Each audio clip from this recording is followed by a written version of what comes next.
The video call shouldn't have been possible. Dr. Kira Valdez stared at her screen, watching Rex Martinez gesture frantically from what looked like the interior of Serpent's hollow cave system, his headlamp cutting through absolute darkness. The timestamp read 1432, October 15, 2087.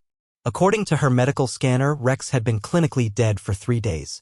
Kira, thank God you picked up, Rex's voice crackled through quantum static. Listen carefully. Don't come down here. Whatever Elena told your lab about consciousness mapping, she was wrong. We're not missing. We're trapped. Kira's Neuralink interface buzzed with conflicting data. Rex's biometric signature showed flatlined brain activity, zero cardiac function, cellular decomposition beginning. Yet here he was, talking to her with the same dry humor that had gotten them through graduate school together. Rex, your body's been in a vegetative state since Tuesday. I'm looking at your medical readouts right now, and buddy, you are definitely not having this conversation. Yeah, well, death's been greatly exaggerated, along with my ability to give a damn about biological technicalities. Rex's image flickered, his face occasionally replaced by geometric patterns that hurt to look at directly. Elena found something down here, Kira. The cave system isn't just limestone and mineral deposits. There's a natural quantum resonance field that can extract consciousness and preserve it indefinitely. Kira rubbed her temples, feeling the familiar ache of dealing with impossible data. She'd spent 15 years mapping human consciousness, trying to understand how her brother Danny had remained aware during his 10-year coma before finally slipping away. The idea that some random cave in New Mexico had solved the mind-body problem was exactly the kind of breakthrough that would have saved him. And exactly the kind of breakthrough that never actually existed. Rex, I need you to focus. Where are the others? Elena, the entire research team, they've been missing for 72 hours. We're all here. Physically, we're about 200 meters down the main shaft, arranged in a lovely circle like some New Age meditation retreat gone horribly wrong.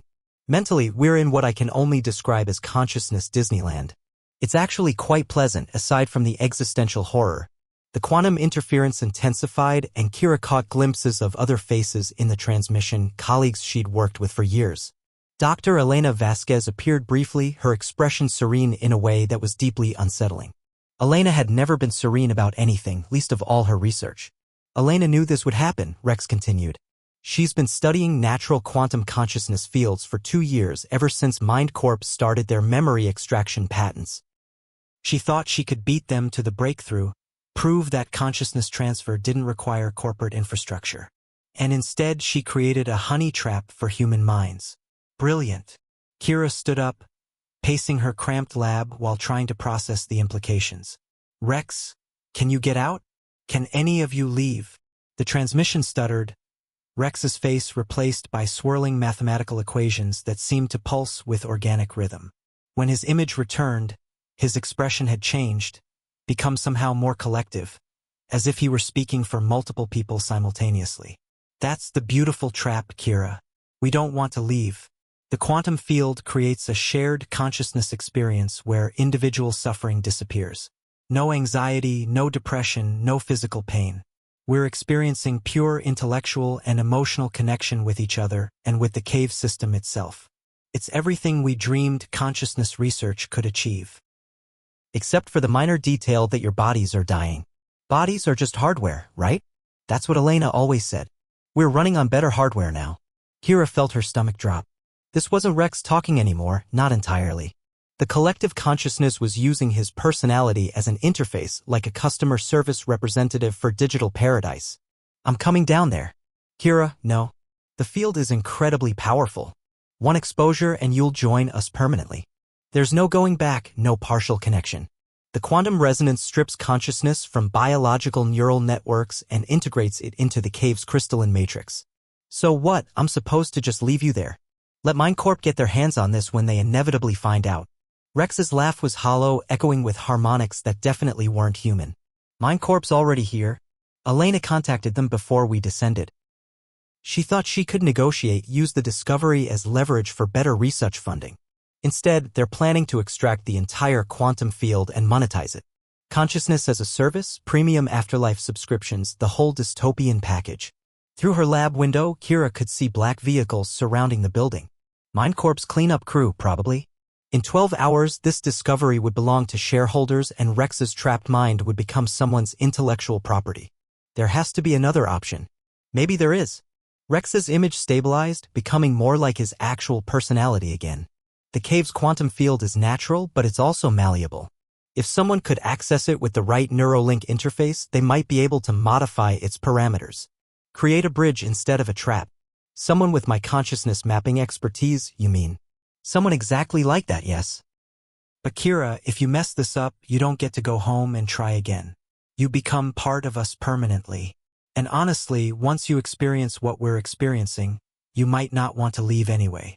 The transmission cut out, leaving Kira staring at her reflection in the dark screen. Outside, she could hear vehicles approaching, corporate voices discussing containment protocols and asset recovery. She had maybe 30 minutes before MindCorp locked down the site completely. 30 minutes to decide whether to risk her consciousness to save her friends, or let them remain trapped in digital paradise while some corporation turned their minds into profit margins. She grabbed her portable Neuralink kit and headed for the door.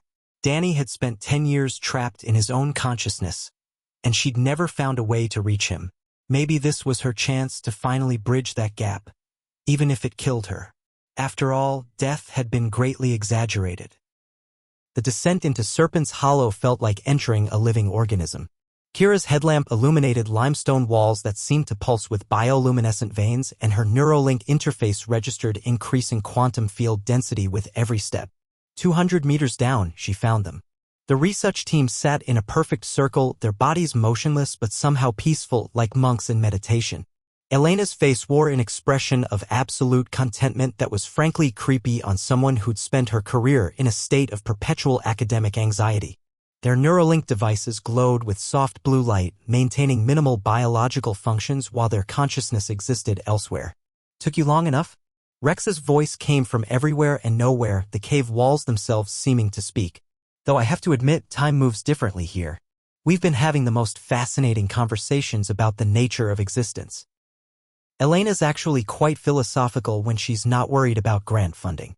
Kira activated her consciousness mapping interface and immediately the cave exploded into sensory overload.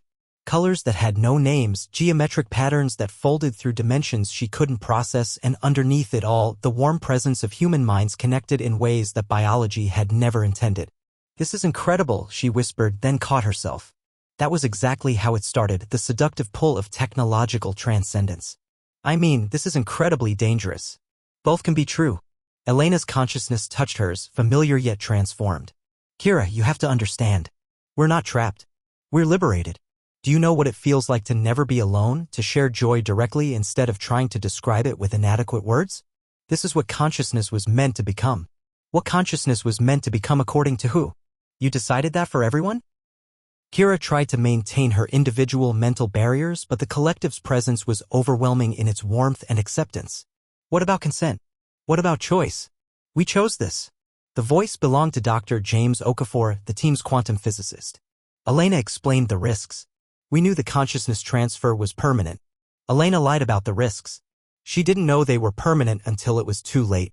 Kira's assertion caused a ripple of uncertainty through the collective consciousness. And she definitely didn't mention that MindCorp would be monetizing your minds within the week.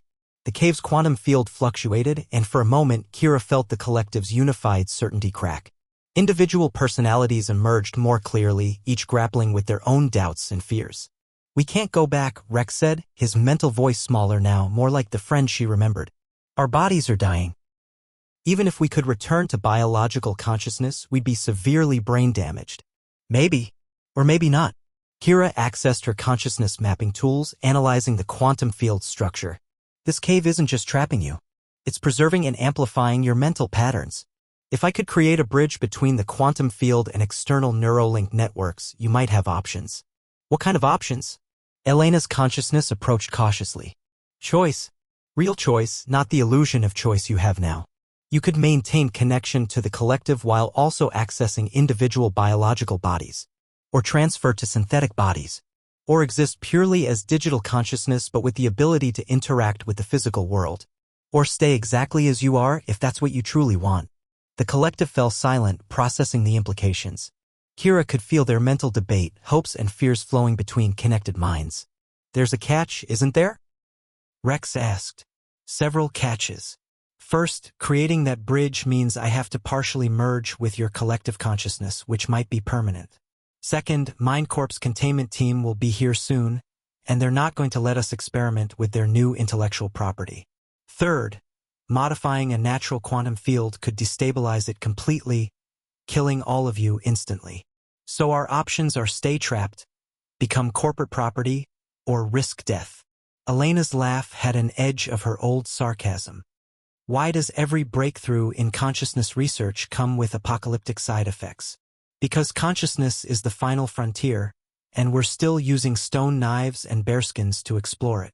Kira began calibrating her Neuralink interface to interact with the quantum field. But here's the thing. Danny spent 10 years conscious but trapped in a damaged brain. I couldn't save him because I didn't have the tools or the knowledge. You're conscious and trapped in a quantum field. Maybe I can't save you either, but at least now I have better tools. Danny was your brother, Rex said softly. The one in the coma. Yeah, and he would have loved this. Not the being trapped part, but the idea that consciousness could transcend biological limitations. He used to joke that his brain was just poorly designed hardware running beautiful software. Kira felt the collective's emotional response, a wave of empathy and understanding that nearly broke her concentration. This was what Elena had been talking about, the seductive power of shared consciousness. No wonder they didn't want to leave. All right, she said, making her decision. I'm going to try to create a bridge. If it works, you'll have real choices about your existence. If it doesn't work, we'll all find out what comes after consciousness together. And if MindCorp stops us? Then we'll have to hope that corporate bureaucracy moves slower than quantum consciousness modification, which, given my experience with both, might actually be possible. Kira initiated the bridge protocol, feeling her individual consciousness begin to merge with the collective. For a moment, she experienced what her friends had been describing. The loneliness and anxiety that had followed her since Danny's death simply disappeared, replaced by connection and understanding beyond anything she'd imagined. But she also felt something else.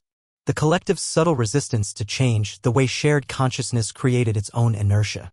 Paradise was addictive precisely because it eliminated the discomfort that drove growth and change. There, she said, as quantum pathways stabilized between the cave's field and external networks. You have a bridge now. You can choose to stay collective, return to individual biology, transfer to synthetic bodies, or exist as distributed digital consciousness. The choice is actually yours. What did you choose? Elena asked. Kira realized she was still connected to the collective, but also still anchored to her biological body. She created exactly what she'd intended, a bridge rather than a trap. I chose to keep choosing, she said. That's what consciousness is for. Not to find perfect answers, but to keep asking better questions. Above them, she could hear MindCorp's containment team beginning their descent. But it was too late. The bridge was established, the collective had real options, and consciousness had taken another uncertain step toward whatever it was meant to become, which was probably the most human outcome possible. So, Rex said, his voice carrying both individual personality and collective wisdom, what do we do now? Now we figure out what comes next.